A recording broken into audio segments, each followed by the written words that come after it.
আসসালামু আলাইকুম রহমতুল্লাহ বারাকাতু।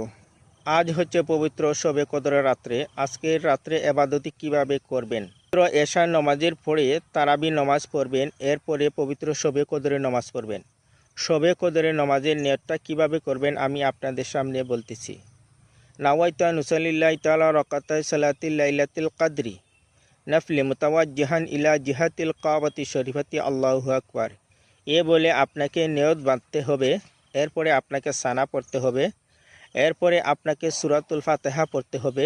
সূরাতুল ফাতিহার পরে আপনি যে সূরাটা সহজ মনে হয়, হাদিস শরীফের মধ্যে আছে সূরাতুল ইখলাস অথবা আয়াতুল কুরসি অথবা সূরাতুল কদর অথবা সূরাতুল তাকাসসুর, এই ধরনের সূরা দিয়ে যদি আপনি শবে কদরের নামাজ আদায় করেন তাহলে আপনার আমলনামার মধ্যে অধিক পরিমাণে সওয়াব আল্লাহ পাক রব্বুল আলামিন লিপিবদ্ধ করবেন।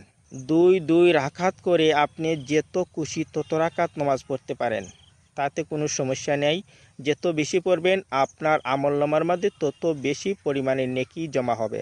সুবহানাল্লাহ। আল্লাহ পাক রব্বুল আলামিন আমাদের প্রত্যেককে যেন আজকের রাত্রে ইবাদতটা কবুল আর মঞ্জুর করেন। সবাই বলেন আমিন।